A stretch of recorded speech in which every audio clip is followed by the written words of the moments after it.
দেখো, আজকের ৯ তারিখ সকাল সকালে ঘুম থেকে উঠে পড়েছি। আর শব্দ শুনতে পেয়ে বারান্দায় গিয়ে দেখি তাদের বাড়িতে ইট এসছে, এই যে হয়তো আবার কাজ হবে। যাই হোক, মা এখানে ঠাকুরের কাছে মিষ্টি আর জল দিয়ে গেছে। হুট করে কলতলায় বেরিয়ে দেখি জানাপাড়ার একজন ঠাকুমা এসে শাহুর লতি এসব নিচ্ছে। মানে কি একটা অবস্থা, সামনে এরা এমন হাবভাব করে আর পেছনে এরকমই চুরি করে। যাই হোক, মা এখানে চিঠির কাজকর্ম করছে আর আমি ব্রাশ করছিলাম। এদিকে বৃষ্টি আবার এসছে জুড়ে, অল্প অল্প হচ্ছিল কিন্তু এখন ভারী বৃষ্টি হচ্ছে। মা তো লেখালেখি করছে, এদিকে কারেন্ট চলে গেছে। তো আমি সময় করে বিস্কিটটা খেয়ে নিলাম। তারপর টুকটাক এখানে চিঠিগুলো দেখতে বসছি। একজনের নাম সুপ্রভাত আর একজনের নাম প্রভাত, এরকম নাম দেখেছো? যাকে, তো সবাই মিলে মুড়িও খেয়ে নিলাম, মা আবার চা খেয়েছে। এদিকে আজকের মতো কাজ শেষ, কিন্তু সমস্যা হচ্ছে লেখা এখনো বাকি আছে। তবে চিঠি খাম এগুলো শেষ, তো এগুলো আপাতত বাবা আজকে দিয়ে দেবে। যদি পরে আবার দেয় তখন আনবে। তো বাবাকে বলে সাবধানে নিয়ে যাও। অনেকগুলো পলিথিনে ভরে সাইকেলে করে ঝুলিয়ে বাবা নিয়ে যাচ্ছে। এদিকে সময় হয়ে গেছে দেখে ওষুধটাও খেয়ে নিলাম। মার সাথে বসে বসে একটু গল্প গুজব করছি। তারপরে দেখি আবার বৃষ্টি এসছে, মাঝে একটু সময় বন্ধ হয়ে গেছিলো। তো আমি যে আলো জ্বেলে পড়ছি আর প্রচণ্ড মশা বলে মা মশারি টাঙিয়ে দিয়েছে। আনাজ কাটছিলাম, আমার মন ছিল সেজন্য একটু জুস খাচ্ছিলাম। মাকে বললাম, মা বললো এখন খাবে না। এদিকে বৃষ্টিও বেশ এসছে। বৃষ্টি দেখতে দেখতে এদিক ওদিক ঘুরতে ঘুরতে টেবিলের ধারে গিয়ে দেখি লবণ প্যাকেট। এটা গতকাল বাবা নিয়ে গেছিলো, ফিশারি ধারে যে গেছিলো। তো বৃষ্টি পড়েছে, আমি একটু হাত বাড়িয়ে রেখেছি। এদিকে বাবা ডিম নিয়ে এসছে মাছের, একজন কাকু দিয়েছে। তো বাড়তি হয়েছে বলে বাবা কিছুতেই নেবে না, কাকু অনেক জোরজার করে নিয়ে এসছে। আমি ভাবছি এবার ঝোলে বা ভাজায় কত সুন্দর হবে, চাটনিতেও হবে। বাবার ফোনে একটা জিনিসটা একটু ঠিকঠাক করার ছিল, ঠিকঠাক করে দিয়ে এমার্জেন্সি চার্জে দিলাম, পরে মোবাইলটা দিয়েছি। বাবা এই যে আবার ব্যাগ এনেছে, এখানে অনেক জিনিসপত্র আছে। মানে তেমন বিশেষ কিছু না, আবার নতুন করে চিঠি খাম এসব দিয়েছে আর কি। যাই হোক, এবার আমার রিচার্জ শেষ হয়ে যায় বলে বারবার কোম্পানি থেকে ফোন করছে। এক প্যাকেট বিস্কিট ছিল, সেটা বের করেছি। সবার ভাগে এক পিস করেই পড়বে, মানে এক জোড়া করে আর কি। এই জন্য বাবাকে এটা আনতে বারণ করি।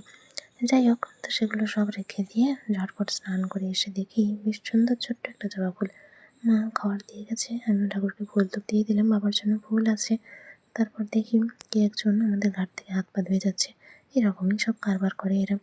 খাওয়া দাওয়া শেষ করে নিয়ে এমার্জেন্সিটা আবার চার্জে দিলাম, বাবার ফুল দেওয়াটা দেখছি।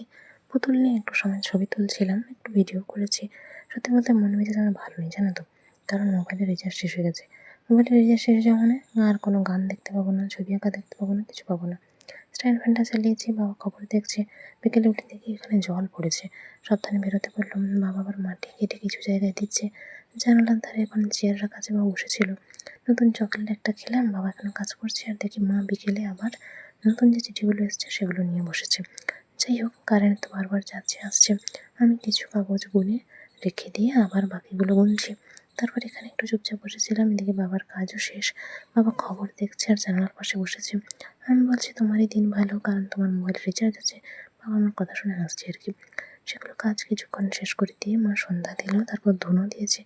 এখানে ল্যাম্প জ্বেলে রেখেছে, আমি এটা একটু ছবি তুলছি, ভালোই লাগছে বেশ। যাই হোক, ধুনোয় তো ঘর অন্ধকার হয়ে গেছে। দেখি বাবা ফোনে একটা ঠাকুরের গান চালিয়েছে, ভালো লাগলো বেশ শুনে।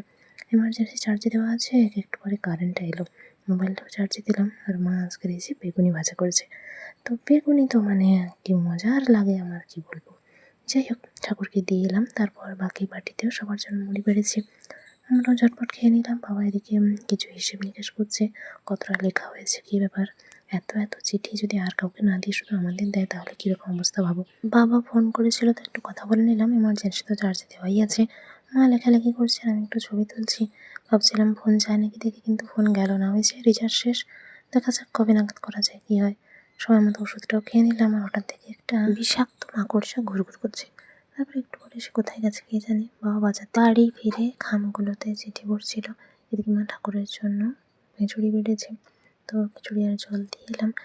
ছবি হয়তো একটু ঝাপসা এসছে। যাকে দেখে আমার ফোনে মেসেজ আসছে ঠিকই, কিন্তু আমি কোনো রিপ্লাই করতে পারছি না, কী একটা অবস্থা। তারপর রাতের খাওয়া দাওয়া সেরে ব্যাগটা আবার দেখছিলাম। আর এদিকে মা এখানে বসে আছে, মার একটু ছবিও তুলে দিলাম। ফুলগুলো দেখে নিচ্ছি। আর বাবা আজকের সাবান এনেছে আর মশা মারার জন্য বিষ এনেছে। আর যদিও দেয়নি, সম্ভবত কাল দেবে। বাবার হাতে পায়ে বড়লিনা দিয়ে দিয়েছি। স্ট্যান্ড ফ্যানটি আপাতত চলছে, নিজের এরকম ছবি তুলছি কীরকম লাগছে দেখার জন্য। জানালা মোটামুটি এরকম আছে, বাবা খবর দেখছি। চলো আজকের মতো ঘুমিয়ে যাই, টাটা।